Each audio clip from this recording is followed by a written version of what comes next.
Hold. Don't be funny. Do not be funny. But I gotta let it out. What's Nancy Travis doing these days, you know? No one knows. She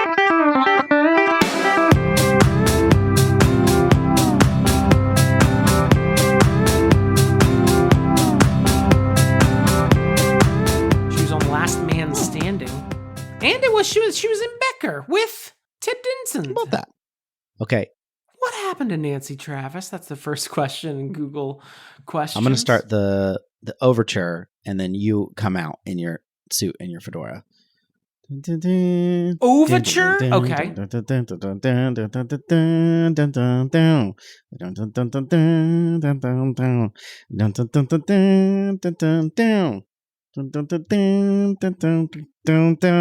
don't know what else they do aside from like jutting their arms forward and maybe jutting their arms behind them and then jutting their arms forward.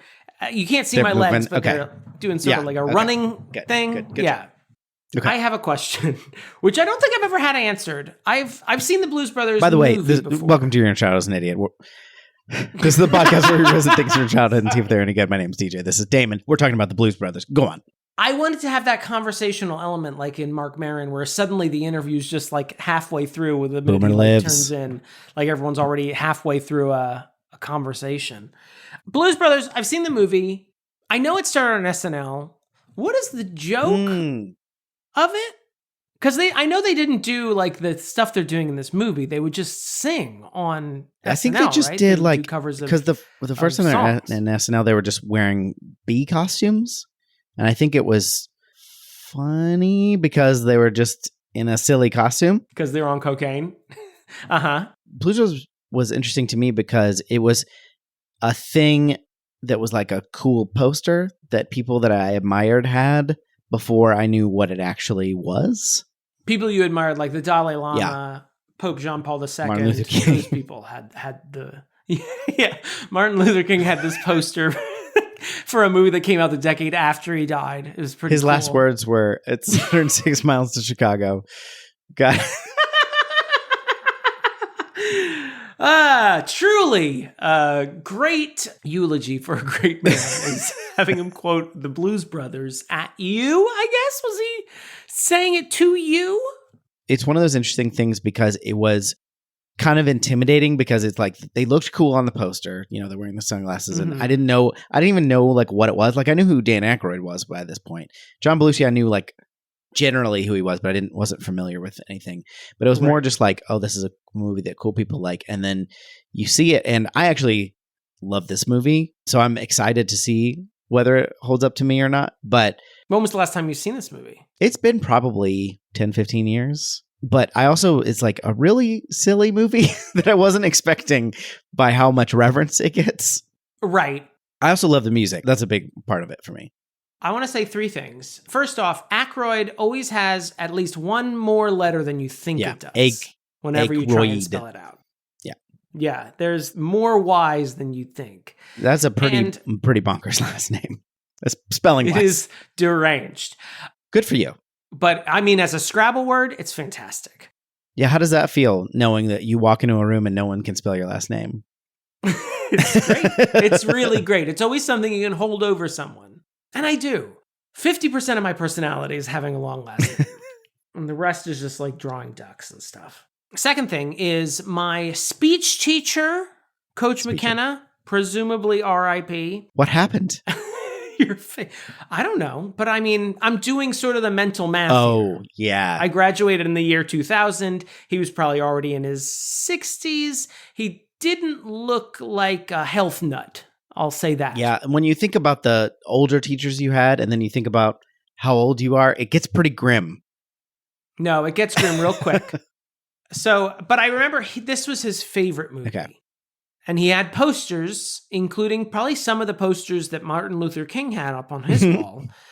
I think even one with them, they're just sort of like leaning on something, and it has the 106 miles to Chicago where it's nighttime, we're wearing sunglasses, blah, blah, blah. And I remember if you wanted to really sort of derail the entire class, like get them talking about Blues Brothers. Now, what's important to this is that I graduated in 2000. Blues Brothers 2000, I think, came out in 1999, confusingly enough. I had his class when Blues Brothers 2000 came out. So we were so excited opening after the Monday after opening weekend to hear what Coach McKenna thought of Blues Brothers 2000. He didn't care for it. Oh, really? I'll tell you what. And he spent the entire class talking to us about why he didn't like it. And you're like, yes. I don't have to give that speech. Just kidding. I love giving speeches. Surprise. On this podcast. Third thing is my friend David Jensen found out that I had not seen Blues Brothers and insisted upon me seeing it. So he made me watch it. So I watched it under duress. Did that make you, like affect how you felt about it? Oh yeah, I felt like the word's not coming to me. Sandwich press. Panini. Glass, microscope glass, Petri dish. Okay. I felt like I was in a Petri dish. Okay. I do this to people when I when I make them watch things I love, where I'm just See MTV's Next. Yeah. I could feel that being done to me. Now you're probably wondering, did that teach me a little something about forcing media on people that didn't necessarily want to watch it and were just being nice? No, I've done it for the rest of my life. I've never learned a lesson about anything ever. Ever. So it was a little bit before our time because it came out before we were born, technically. Correct. It's 1980. And I think Belushi is dead before we are born. Yeah, I think so. And so it was one of those kind of missed the boat, but I actually found it at the correct time for me because by the time I saw it, I was into music.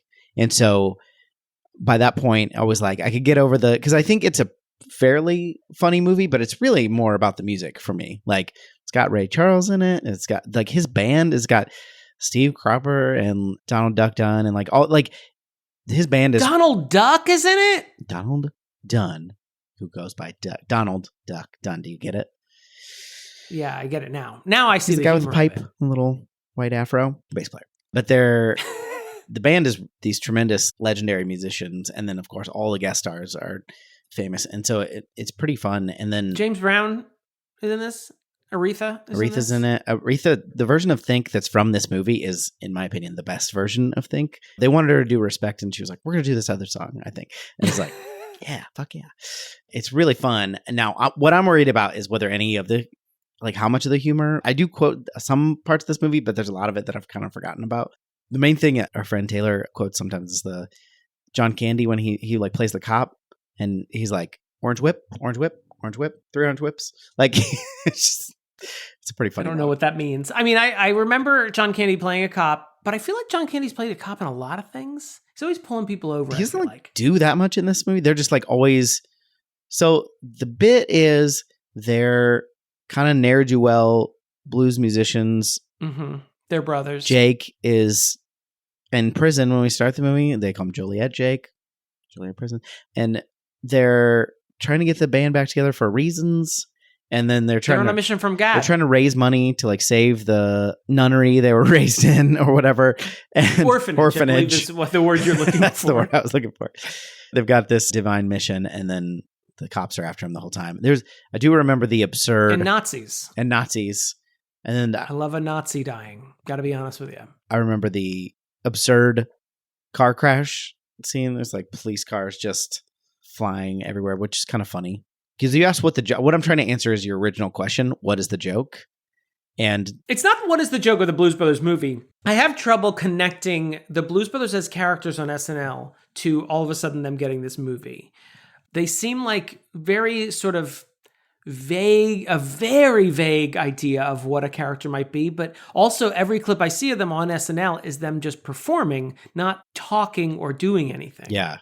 So it almost just seems like these two guys just wanted to perform some blues and rock songs, and that's what they did. I think that's exactly what it is. And then they were like, Lorne Michaels was like, hey, you want to make a movie? I guess was it still Lorne at this time? Because there was a time when he... I think it would have been still Lorne. I think Lorne leaves in the early 80s and then comes back in the late 80s again. And then they're like... Things I know for reasons. They're like, we're all doing coke. Do you guys want to do a movie? And they're like, yes. Let's do some more coke at the movie. Yeah. And they're like, great. Carrie Fisher plays Jake's jilted lover. And then at some point, she keeps trying to kill them throughout the movie. Sure. And Henry Gibson, I believe, plays one of the Nazis, which I always love. Mm-hmm. Which I always love. I always love. He also kind of plays a Nazi in The Burbs, returning character. I feel like this is seems like a movie my dad would be really into, but maybe it's a little late for my dad and a little early for me. I mean, dudes, no slander, but dudes were into this movie. I like it fine. I just don't think I ever connected to it like the way that dudes do. Yeah. Well, maybe now is the time. Maybe I will become a dude upon this watching of Blues Brothers. Brothers, Blues, I think at this point it's inevitable. I will say also, there is an album that they released that's like a live show, a live concert performance. And I wore that CD that I had of that out in the, I would say, mid to late 90s when I had that. So that's it. Well, very important update to this whole thing. It was either like a senior talent show or something like that. My friends and I, we dressed up as the Blues Brothers and did Soul Man. Mm-hmm. We did it with a live band. We came in, we were friends enough with the guy who did tech at the theater. I don't think he taught at the school. He was just like the adult that like ran the theater. Mm-hmm. He got a hold of like Magical Man in Last Action Hero. Go ahead. He got a police siren and did like some lights, and we like came in from the back of the theater.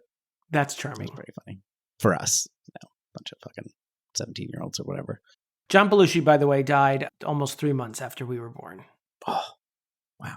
Or actually, March 82. Ooh, wow. Sorry, Betty. So anyway, we're going to watch the Blues Brothers. And just laugh and laugh. Watch along with us. Back in a second.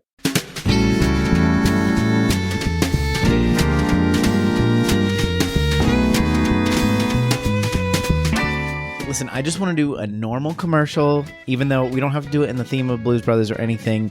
And oh my God, here we go. Special musical guest that we're not shoehorning in at all. Generally, currently unproblematic, Harry Styles is here to tell you about our Patreon page. Wrong Harry, again, queer baiter. Ah, shit. Try again. Generally unproblematic. Lizzo. Oops. Ooh, she came around back and got you. Let's not compare queer baiting with. No, queer baiting is alleged. A low rung on the problematic. It's more just annoying. It's, like having a cocklebur on your sock in terms of problematicness. What current, preferably blues-based artist would you like to? Kenny Wayne Shepherd is here to tell you about our Patreon page. Kenny, take it away. Hey, guys. I know who he is. He cut his hair off at some point. KWS. He looked like a spare Hanson brothers we had bouncing around. Yeah, it's me, KWS. And this is what my voice has always sounded like. I love playing blues. I love playing bass for blues. He probably plays bass. He's a guitarist. Yeah, I love both of them equally. I tend to go in alphabetical order, so I go bass guitar and then standard guitar. Right. Guitar, bass, and then guitar general. Mm-hmm. I was just here to tell you about patreon.com / Your Inner Child's an Idiot, which is the website for the podcast on which you are listening to me, Keith Wayne Shepherd, on the show. You did that on purpose. While you navigate there on your address bar for the Uniform Resource Locator, I'm going to play you a few licks from my new hit, How'd You Get In Here? Bam, bam.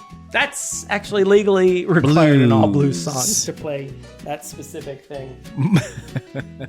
What I love about the blues is it's got legal requirements in terms of lyrics. It's a real treat.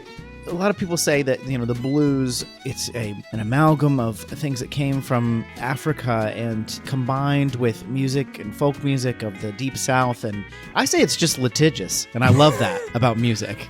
I like a rule and I love a regulation, as Kenny Wayne Shepherd myself would say. How many bars you got in that? 13? No, thank you. Go around, try again, come back. I also like We're out of the commercial by now. Oh, thank God. So I couldn't keep this charade up any longer. Thank you for talking to me, Kenny Wayne Shepherd, notoriously blonde guitarist, about the songs out of Africa and the Deep South. Thank you. Hey, we're back. We've been back. We watched. I haven't. I just came in, recorded my part, and then Kenny Wayne Shepherd was here. Blew up my bathroom. I'm going to tell you that, which I thought was uncalled for. I told him he didn't have to come here. He could film this from anywhere, but he insisted on coming to my house and having tacos and then fucking up my toilet. He's known for that in blues circles. Classic K-Dub. Did you play at the House of Blues? Did you play after Kenny Wayne? I was green myself, House of Green, because I was so nauseous from how disgusting it was in the bathroom in which he was at. Shamika Copeland played after him once and was like, do not go in there.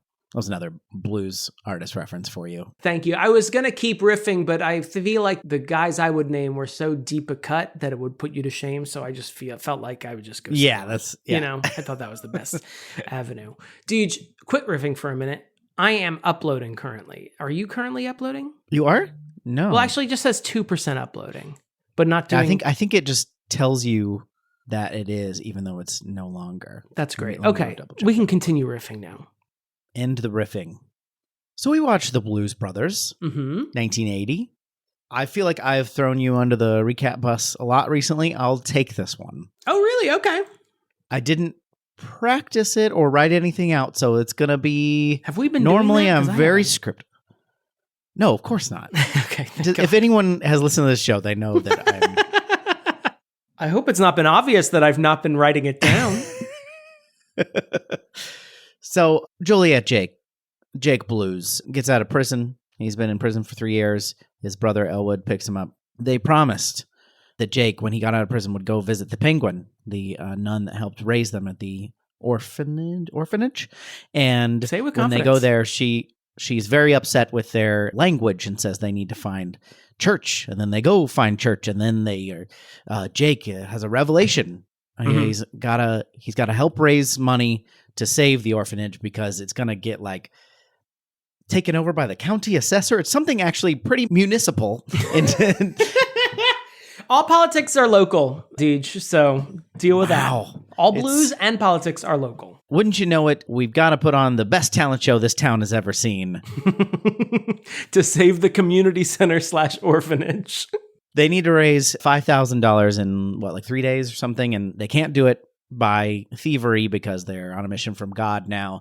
And that $5,000 in 1980 was about $225,000 in today's Jesus. Money. So, did you look that up? Oh no.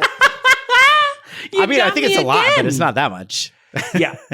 I want to say it's probably what, double. Look it up, would you? You want me to look up? Okay. Help me out. Yeah. I'll keep recapping. Please. Okay, so Elwood says, you know the way that we're going to make this money. We got to get the band back together. So they run around. They get the band back together. The band is reluctant, kind of, I guess, at first. And then they get together and they sell tickets to a 10,000-seat or 5,000-seat amphitheater for $2 a piece. So they make the money. They save the orphanage, and they're put in prison where they just keep on bluesing. And that's The Blues Brothers, 1980. And wouldn't you know it, there's 0 shoehorned in musical guests in the whole thing. It's just it's a couple of comedians, and it's a lot of jokes, a lot of yucks, and that's about it. First off, I want to say one thing. DJ, I want to thank you for feeling so comfortable around me to let me get this peek into heterosexual culture. And I appreciate your confidence in me in welcoming me into enjoying the Blue Brothers. Oh, to watch the Blues Brothers? Okay. Secondly, $5,000 in 1980 is about $18,500 today. Ooh, wow. That's more sizable. I would have sizable. Yeah. I was going to say $15,000 was my guess. Yeah. I just want to say, heterosexuality is a big tent. It's not. It's not. It's a very narrow definition. I am only interested in this thing. I have a question for you. Just as we begin this movie, we're going to start. I like that you recapped and then I stayed silent, waiting for you to do something else. Just didn't participate.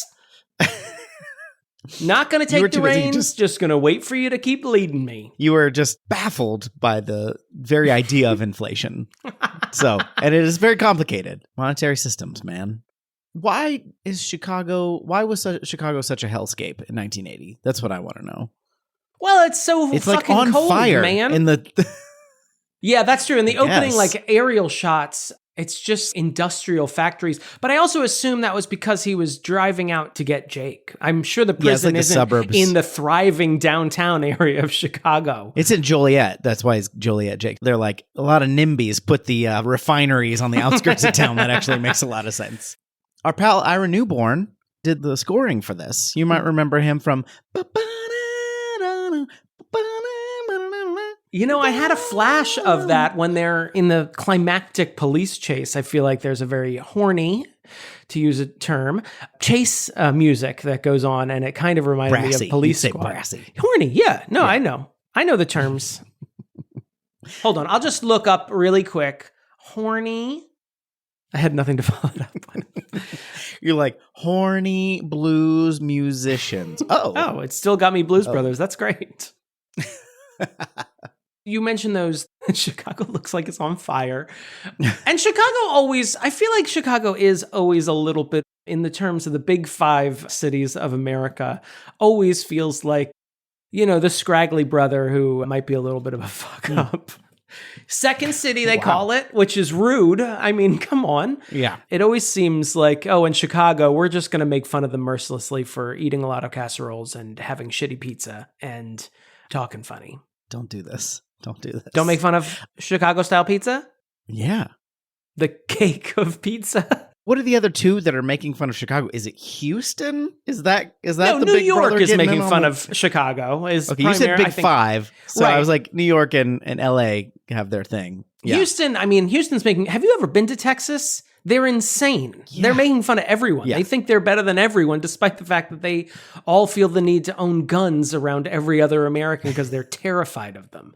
You know what, Houston? Why don't you go build a weird highway and frontage road that I cannot figure out, even though I'm pretty smart. Give him hell, Deej. Okay, I did. I don't want to get attacked by Texas, so I insult them by making them feel inferior. It's the best way to do it. I've noticed that a lot of Texans don't get really sensitive about that, or heterosexual men in general don't mind being made fun of and felt less than. They don't respond violently when that happens. It's weird that like people that they live here that lived in Texas, they're still very sensitive about it. I think I was when I first moved, and I was like all of a sudden had this Ohio pride, and then people later, as I've gotten older, they're like, yeah, I'm like, I don't live there, right? Like, well, I remember. I have the shirt. You do. You are wearing this Ohio Pride shirt. I remember when I moved to Texas, they would make fun of me because of my New York accent. So I felt very defensive about New York. But I also was like unwillingly named a representative of New York and had to answer for anything that happened in New York.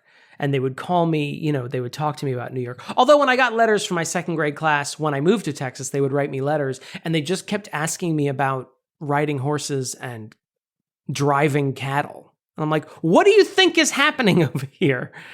All of my Texas cohorts keep calling me nebbish. What does this mean? They say I have a New York sense of humor. What do you think that means? I was surprised by how, I assume, a big budget this fucking movie must have had. Yes. This is insane. So we had those aerial shots of the factories at the beginning. Yeah. And I just thought, we're just establishing a vibe. But then we got huge amounts of car wrecks, of course. We had helicopter shots filmed in Chicago, no less. I'm sure that was a pretty penny. And not to mention every celebrity known to man, explosions everywhere. It felt very... They have a chase sequence in downtown Chicago. Yes. Yeah. I kept thinking about like me being a Chicago commuter trying to get my 3-inch high pizza and, wearing a parka or whatever, being put off by all the traffic cones blocking me from Blues Brothers filming. Sorry, I have nothing to add. I thought there was more joke there. I think maybe it'd be easiest to just go through the cameos and guest spots so that we don't... Also an insane roster, but go ahead. This was not one of the main ones, but Jerry Orbach is one of the prison guards. Yeah, Baby's father from Dirty Dancing. Wait, who is he? He was one of the prison guards. Oh, I didn't catch that. Frank Oz is the guy who's like giving Jake back his personal possessions. And I remember staring and saying, is that Frank Oz? And I looked it up and it was Frank Oz. You can tell when someone is someone and not necessarily just an actor because of how bad they act. Wait, but he's a puppeteer and acts all the time. Not facially, though. Not like this. Not like Frank, not like this. Kathleen Freeman, actress. Is that the nun? Yes, she's the nun. Yeah, she is recognizable to people around our age for being in literally everything. Yeah. Including Gremlins 2, her best role. Cab Calloway. Yeah. Plays Curtis. Who works at the orphanage and raises them to like love blues is the vibe I got. He lived in like the basement. So it's like, is he just a caretaker of the building or something? That's the leap I made. But he dresses exactly like the Blues Brothers. And then we find out later. They dress exactly like You're absolutely right. And then later when he's wrangling, the Baker Street irregulars to hand out flyers to the show, he's telling them about that he teaches them about blues as well. That the Blues Brothers learn blues from him just like they learned blues from him. So he's passing on that tradition. It's still going. The Blues Brothers, however, are not passing on that tradition. No, because they keep getting incarcerated. James Brown is Reverend Cleophas James. Yes. And Shaka Khan is in that choir as well, I saw. Carrie Fisher is not a musical guest. Described as mystery woman. Yes. In the heat of Star Wars, by the way. Both Frank Oz and Carrie Fisher right in the midst of Star Wars at this time. They were busy. Didn't Empire Strikes Back, didn't that come out in the 80s as well? Later this year? Yeah. That's wild. John Candy plays the lead detective or something? Yeah. Kressler, something Chicago sounding. The band, so musicians who know about the Stax era and Booker T and the MGs stuff might recognize some of the band members, like Steve Cropper. He wrote Sitting on the Dock of the Bay with Otis Redding Jr. He also played for Booker T and the MGs. Donald Duck Dunn, the bass player. Is that the one with the pipe? Yeah. Yeah. Mm-hmm. Paul Rubens was also a big Stax recording artist. I got you. You transitioned to a different what have you. Yeah. I thought that would land better. Sorry. I thought you were going to teach me more about the band people. It's because he passed away recently. That's true. He did. He played waiter. Yeah. On his way up, though. Yeah. R.I.P. Pee-wee. We also had Henry Gibson, who played the head Nazi in the Nazi marches, who I also enjoyed him painting his eagles gold at his desk. That's good. We, of course, had Aretha. Who was the guy who played Aretha's husband? Matt Guitar Murphy. Absolutely terrible actor. The worst of the Blues Brothers bands. He's just, you can tell he's just happy to be there because he's always kind of got that Jerry Seinfeld, like he's always stifling a smile. Yeah. And even when like Aretha's like pushing him around while she's singing, he's just sort of like, oh, he's not like reacting like a person would react. Like she's stage pushing him and he's responding like a person who doesn't know they're on camera being stage pushed. So he's like, what is this? Why did you just touch me like that? Aretha's doing her level best. Also not an actress. But I mean, I also just enjoy, I could watch Aretha, spread cream cheese on a bagel and I'd be having the time of my life. It's the best. John Lee Hooker, he doesn't have to act. He's just out on the street acting like John Lee Hooker. Oh, yeah. Boom, boom, boom. Who was the saxophonist? He also looked like a person that the camera wanted me to see. And I was like, I don't know who that is. Lou Marini, he was famous for being a sax player, but he also, like, I think they did a good thing in that scene, in the Aretha scene. He's just like, he's a cook in the background, and then he just kind of like doesn't say anything. So he's just like excited that the Blues Brothers are there. He does a sax solo in Think, and then just kind of like sheepishly stands there, and she's like, go on, you can follow him. And I just like him being the silent guy, but then they give him lines later, and I was like, oh no. We had a bit, and you just didn't stick with that, did you? Nah, it's hard to keep up with the bits. I think all of the band members are famous or somewhat famous in the musician circles. The only ones that I was familiar with at the time that this came out was Steve Cropper and Donald Duck Dunn, just because they like had a very specific look too. But are they all like session musicians? Is that what they're known for? Like being famous session musicians? Yeah. Okay. Yeah, they were like in the famous. So like Stax and Motown did this too, but like they would have a lot of the recordings were done in these big sessions with a lot of the same guys like playing on all the records. It was very like factory-esque. They would just kind of like pump them out. And so you've got these amazing players that are just on everything. And that still kind of happens in the studio, but this was like a very specific era where that was like big business and it was like a machine. They would just, right. There would be the people writing, and they go record it, and the singers, and then move it on out. And then they'll be like, all right, next. All right, Krusty, we're ready to go. It makes me laugh. Even just Ray Charles. Oh, yeah. What else we got? Ray Charles also being Ray Charles. His acting I first saw on The Muppet Show and Sesame Street. Charming as ever. Really, really peaked in the Diet Pepsi commercials. Oh, yeah. Uh-huh. Twiggy? Oh, yeah. I was sitting there wondering if that was Twiggy. I was like, why is this English woman just randomly here? Wasn't she also on The Muppet Show? I feel like that's where I recognize Twiggy, I think, that's how I learned about Twiggy. Yeah. People think I've watched a lot of old media. I have not. I have watched almost every episode of The Muppet Show, and that's why I know who these people are.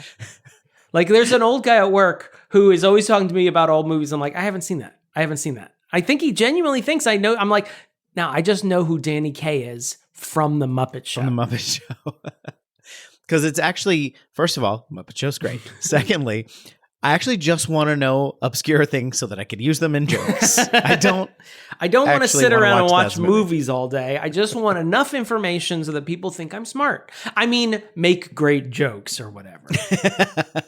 And then, of course, Spielberg. I was going to say, yeah, our biggest get, I feel like, well, maybe not the biggest get, but the one that surprised me the most was Steven Spielberg as the property assessor at the end, doing a fine job. He was eating a sandwich. You always look more casual eating a sandwich. The Brad Pitt School of Acting. Eat something on camera. I was surprised. That was the one where I realized, like, people are wanting to be involved in this. Yeah. Because Steven Spielberg, I mean, you can probably count the number of times he's acted in something on your hand. And it just felt like everyone wants to be a part of this. So everyone's just coming together. Not just the musicians, but all these other like comedians and actors want to be a part of this because either the Blues Brothers are super cool or SNL has that cachet right now. It's just 5 years out from SNL debuting. So this is their first foray into movies. So people are like, me, I want to be there. Well, and so Belushi was huge at this time too. Like it was right after Animal House. And like, that's a good point. did a lot more reading up because I didn't realize like how much Blues Brothers was already kind of a thing. Like they had their album was before this movie. Oh, okay. They had like been the musical guest on SNL. I knew that had and happened. This was before the first SNL slump, I think, too. So like it was like at the first peak of. I mean, I think it was still really, really big from the first. I mean, the original cast is still in there. I think it's not until 82 might be where they kick Lorne Michaels out and they just start bringing in weirdos or established comedians and it starts falling apart. Yeah, but that was when Steven pops out, I'm like, what is going on here? I still was not sure, like, what is the Blues Brothers outside of this movie? Just two guys playing music that they liked.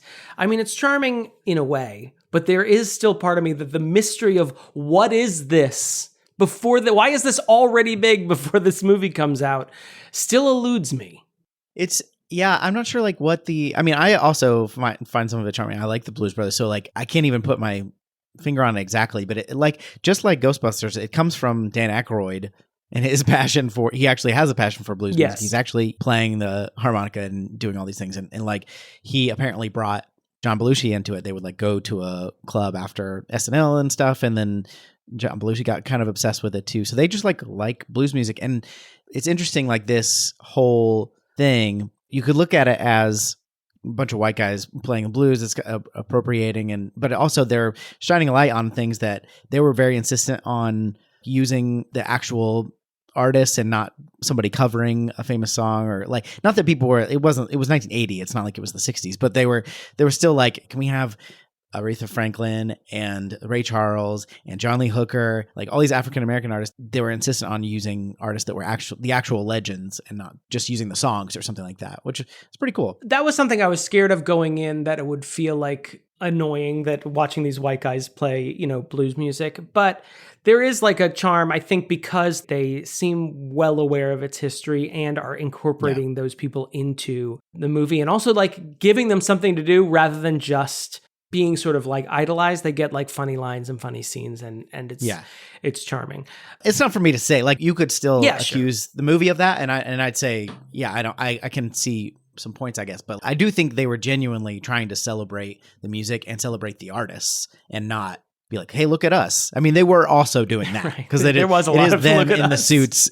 But I do think they did their level best with that. I really loved the nun scene, the scene in the orphanage. The tiny desks. The tiny desks are funny, sure.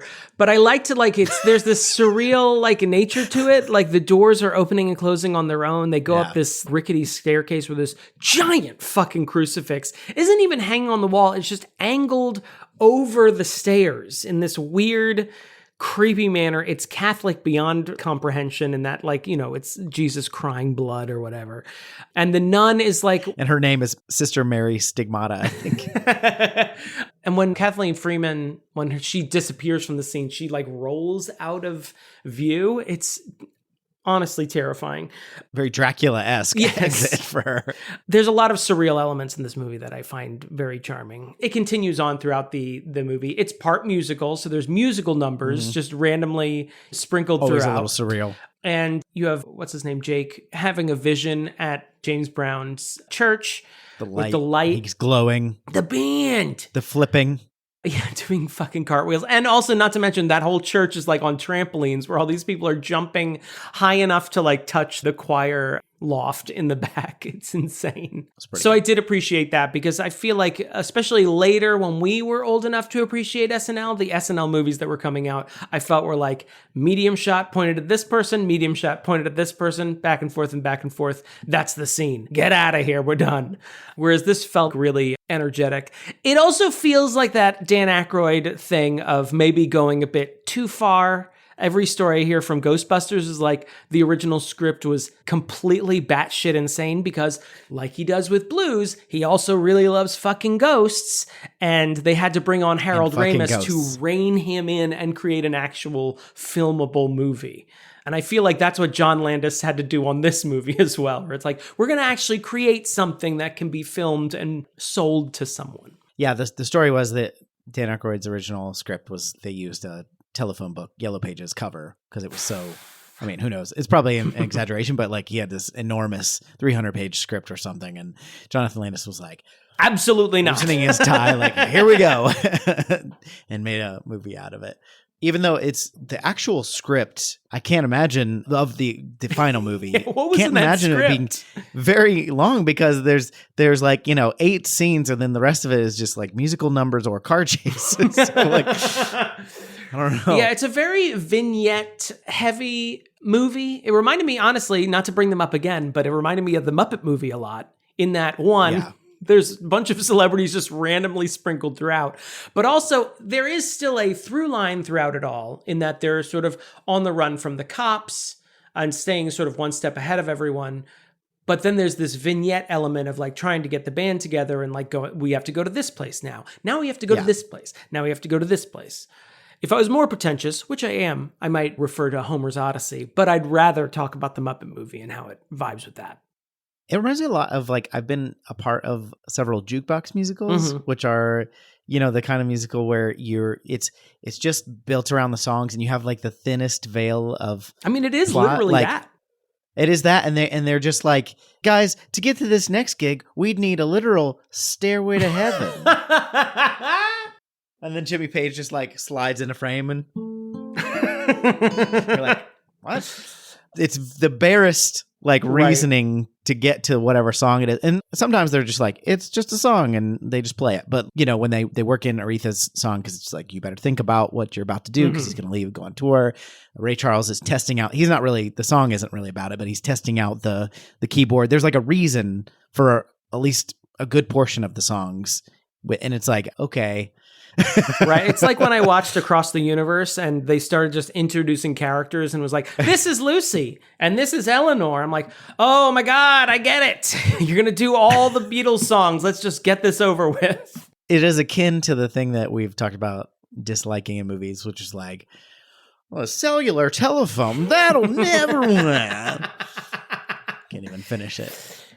Do you think the mall chase scene, so at some point, Elwood is evading the law enforcement officers, and for our first time, he jukes the Bluesmobile into a shopping mall. Yes. And at this point, malls were just becoming more prevalent. Do you think that's why we spent Yeah, 20 minutes on that? If I could say anything, I think this is sort of a middle finger to suburban development in the Chicago area. Prescient. Yeah. It is an insane scene. And at first, like, it kind of turned me off because it was going on for a long time. But I think in retrospect, as the movie progresses, I like it more and more because it's the first of a step of ridiculous car chases. Yeah. Their commentary throughout, they're like, oh man, this place has everything. Disco pants and haircuts. Is funny. And also they're deliberately crashing into things. Like they're just turning their car into buildings. I think it was a friend of my dad. There's someone who I know, and I can't place who it was, that would occasionally say disco pants and haircuts. And I was like, what? I didn't get it until just this watch through. Speaking of commentary. Oh, here we go. Obviously, I do think they're making fun of action movies by having an over-the-top action movie.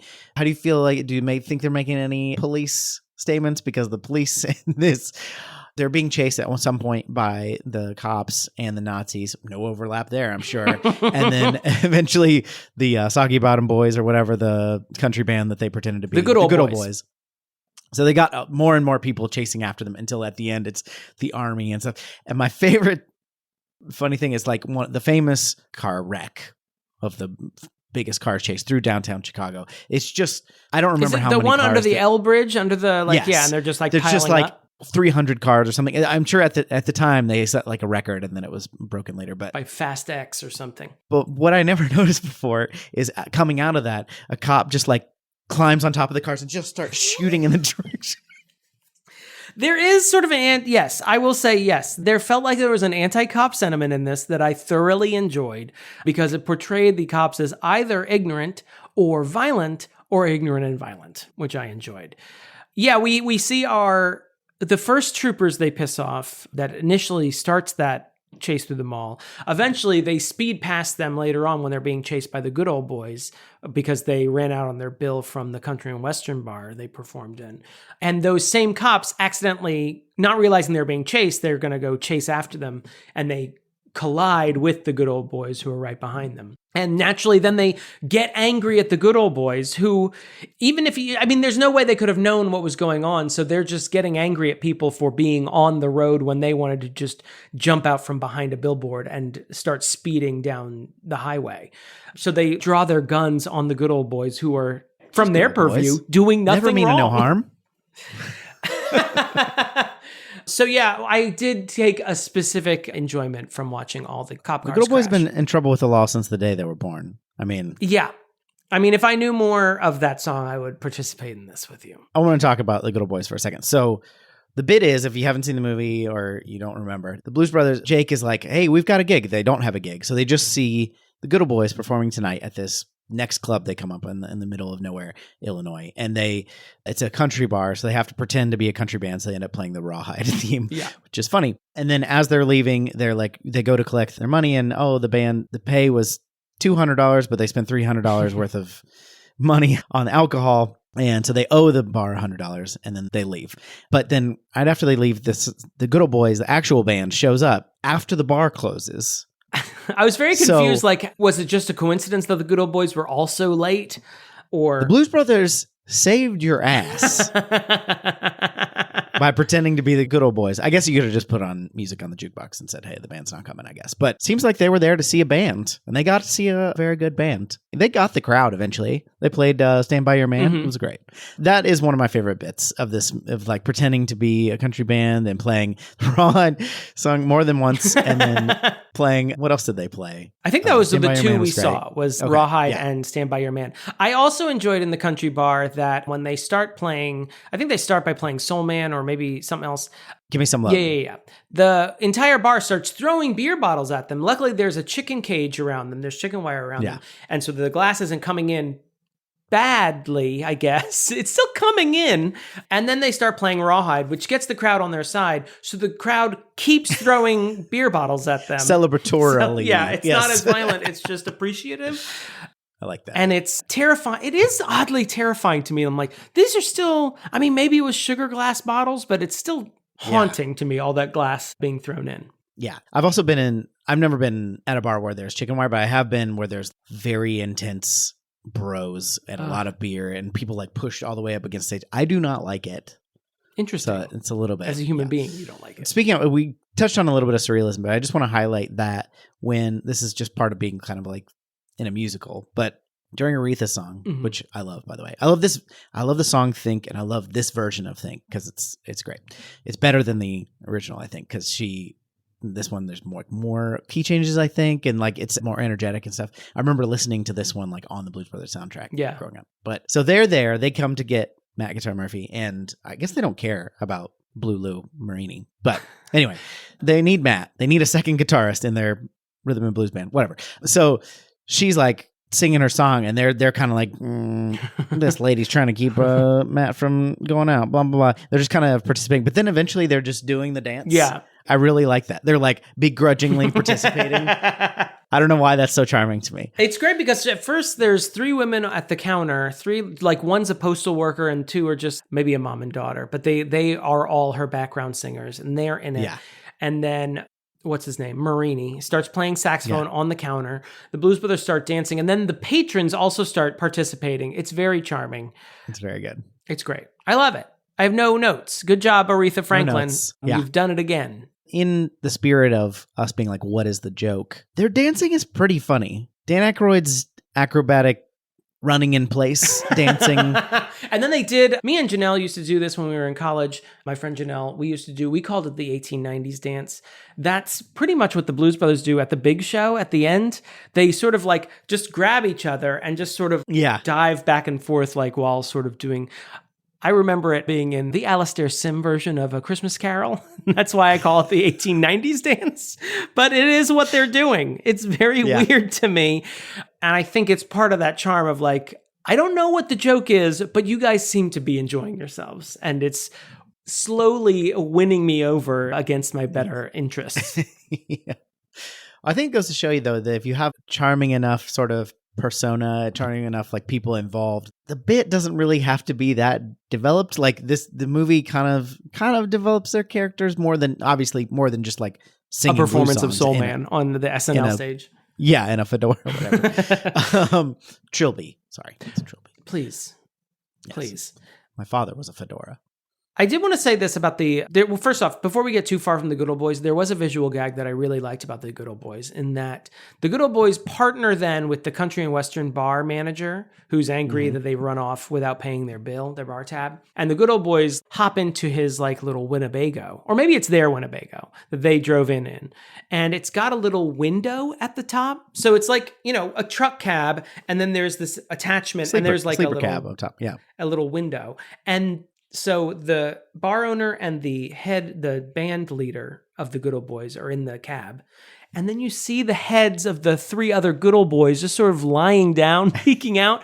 It's beyond cute. I laughed really hard just from the 3-second shot of them peeking their little heads out. I don't think John Belushi gets that much to do in this movie, actually, surprisingly, despite being one of the lead characters. But one of the things that I think one of his strengths is sort of being kind of sarcastic and chaotic and stuff, like he's been in the other movies. High energy, won't stop talking for some reason. I don't know why John Belushi had so much energy all the time, but yeah. That's not his character, so he doesn't do that. But at some point we get a little bit of that when he's pretending to be the AFM music union rep to the Good Old Boys to get them to basically... But she's trying to get him to pay him or something like that. Yeah, pay him off. Get him unionized. He shows his and he goes pack like of cigarettes as his badge. He uses his pack of cigarettes as this badge, AFM, and then I just really like that bit. It's so good.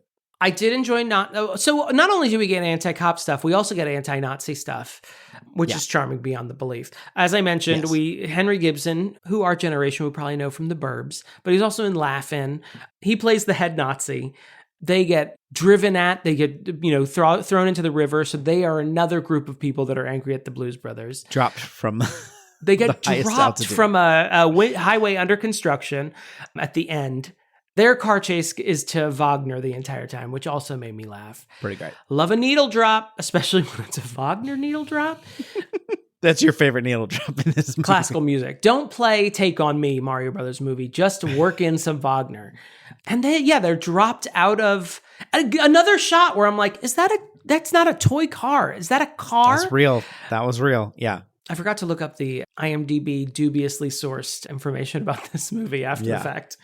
I also like that somehow the Blues Brothers were able to flip their car over the Nazis to trick them into driving off the end of the highway. That's pretty great. But it's funny to kill Nazis. I know for a minute we were like, is it okay to have Nazis be, comic book villains? I'm like, yeah, otherwise they just sort of come back all of a sudden. If you just sort of make fun of them, maybe they might go away again. Or at least be ashamed of what they are. Realize they're a laughingstock. Also, that last performance, you already sort of referenced the Soggy Bottom Boys, but the last performance reminds me a lot of Oh Brother, Where Art Thou? Where everyone in the audience is like someone they have interacted with in some way.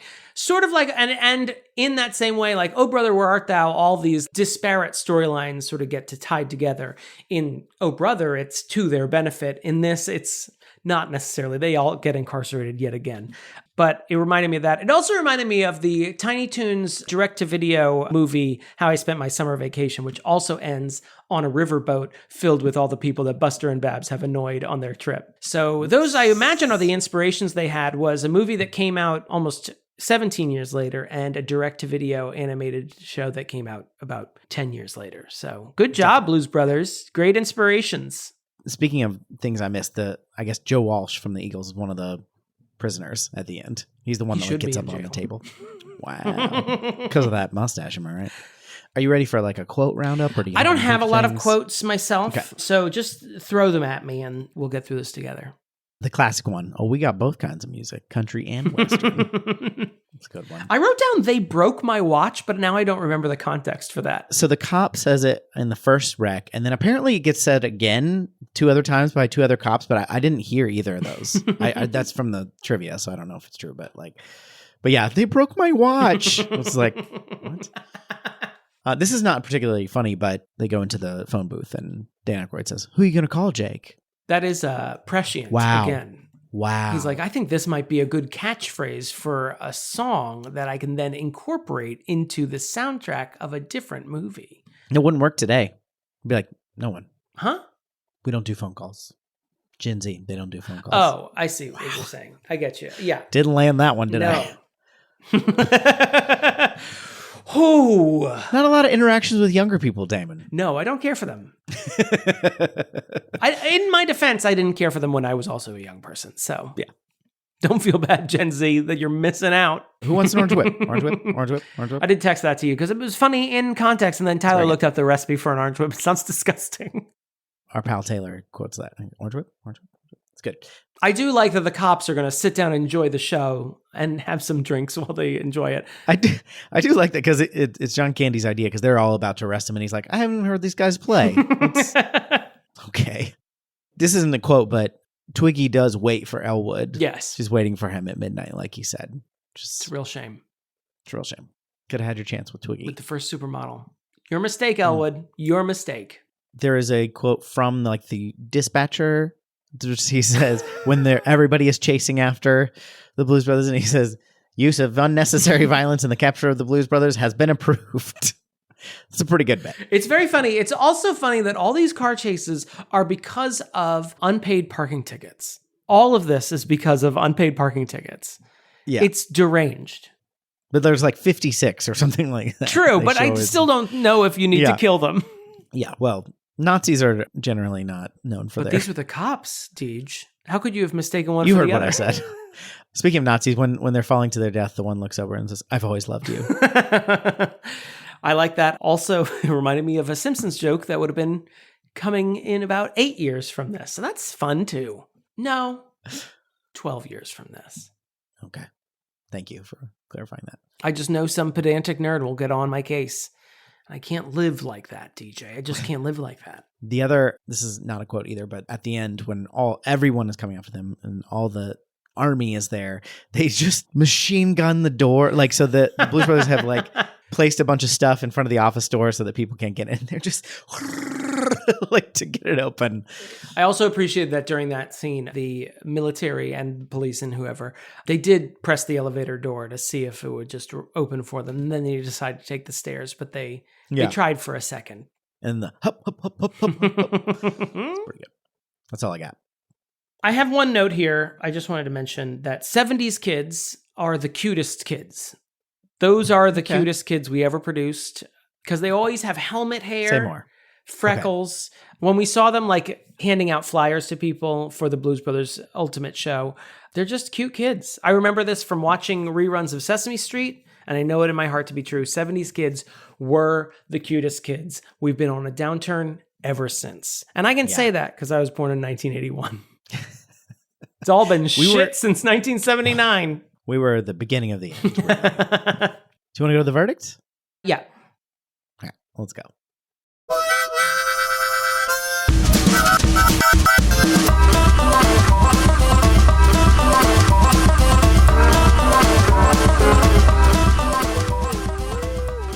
Cops are after us. Oh, I thought you were doing the Ghostbusters theme just again, just to further confuse everything. Damon,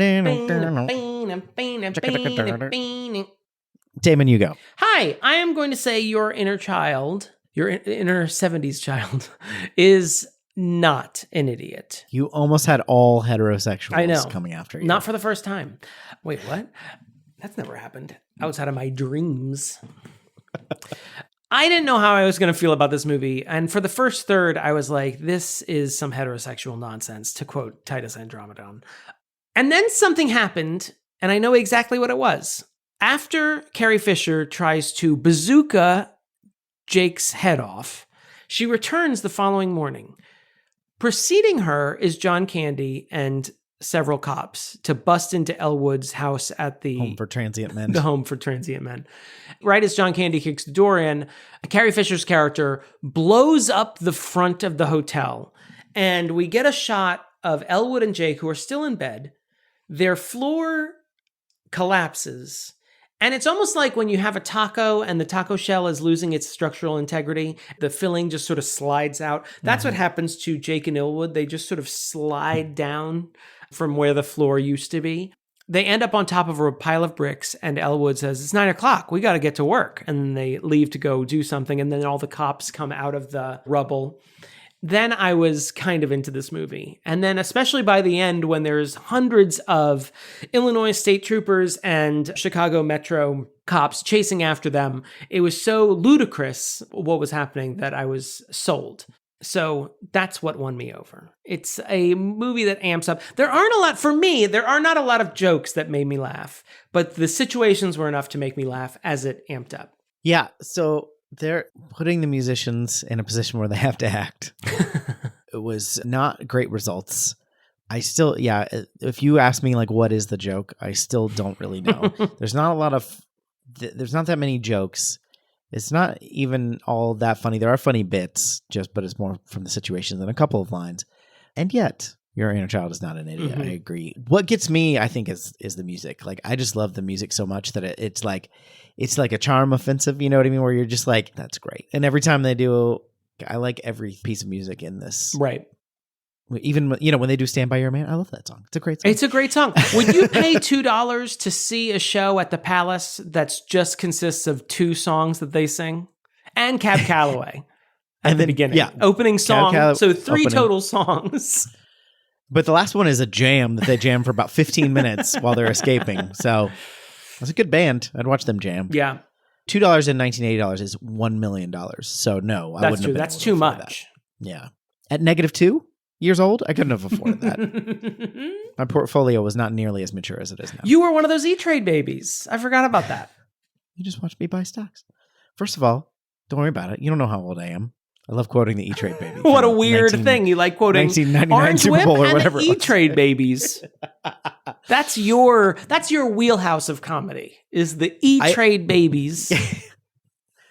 What's funny is, so I started with this movie, my relationship started by seeing a poster and being like, I don't understand. I know that's Dan Aykroyd. I don't understand any of the rest of this. And then trying to get into it and being like, this is different than I thought. I thought it was going to be cooler, but it's kind of nerdy. Yeah. But also, I'm kind of nerdy. So, and I love music, and I love this music, and I love, by this point I had started to play guitar, so I'm like, I love blues, and I'm like into this. So I'm like, I am Dan Aykroyd.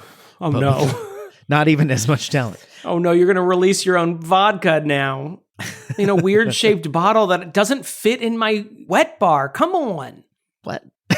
It's a skull shaped bottle. Like it's shaped like a human skull. Literally, not like, oh, there's like a skull motif at the top of the bottle and then it forms a normal bottle shape. No, the whole thing looks like a goddamn skull. Did you get one as a gift or something? Or? No, he ruined an episode of one of my, did I talk about this on the? Oh yeah, I think you did. He was there talking about his goddamn vodka mostly. And ever since then, I have thought about his vodka when I'm in liquor stores because it's very expensive as well because, of course, it's fucking celebrity vodka. So there you have it. Dan Aykroyd's Crystal Skull Vodka or whatever the hell it's called. What do you think, everybody? Yeah. Your inner child is an idiot at gmail.com. Send us your favorite Blues Brothers quotes, and they cannot be from Blues Brothers 2000. I did watch Aretha's reprisal of her role in Blues Brothers 2000 because that was the clip listed as trailer in Amazon Prime. Mm. But she had to do Respect. She did. In the sequel, she does do Respect. Yeah. Bummer. I mean, I like Respect, but, you know. But hearing her protest not wanting to do Respect in the first one, and then she came crawling back. You can text us or leave us a voicemail, 615-576-0525.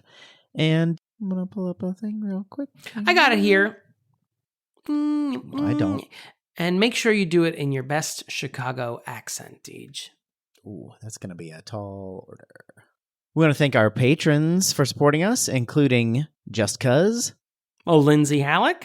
Scalfasaurus. Zachary Hartley. The supreme ruler of this podcast. David Mort. Are you trying to do your Chicago accent? Oh, right. We haven't done a single Chicago accent. I don't know how to do it. You just got to sort of think of the Bears. Lindsay Nell. The elusive fan Gromkin. Heather Tuggle. Josh Frigo. You got to do it as a Chicagoan doing my Australian accent. Go for it. Damon's Australian accent. It somehow became Irish. Dr. Malcolm's heaving bosom. Oh, shit on the cartouche. Well, it went Fargo. Tommy Boy is my favorite movie. Jonathan Day. The Hands of Fate. The McWilley House of Cats. Which is right next to the House of Blues, actually. Vertical Man. Caroline Amberson. Jackson has an unhealthy obsession with Damon. The Zesty. Jeremy Powlen. His Honor, the Mayor Daley. Oh, and now see that? No, Mr. Daly's been dead for some time. Yeah, that's Kieran Kurd. Travis Vance. Larissa Maestro. James Taylor. Beth Surmont. Captain Jean-Luc Picard. Dramatically placed hot dog. T. Smith. Thank you all very much. If you want to support like them, patreon.com/your inner child is an idiot. Deej, why don't you just take us out with that great Cab Calloway joke you were telling me earlier? Oh, about how he would keep secret sex workers? Mm-hmm. And the program was called, what was it again? Heidi. Mm-hmm. Heidi. Mm-hmm. Heidi. Mm-hmm. Ho? Yeah. Well done, Deej. Proud of yourself.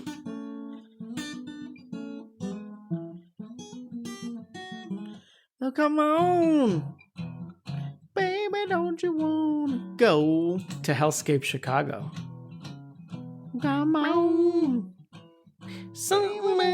The people in Chicago love that because the rule of performing, mention the town you're in. People love that shit.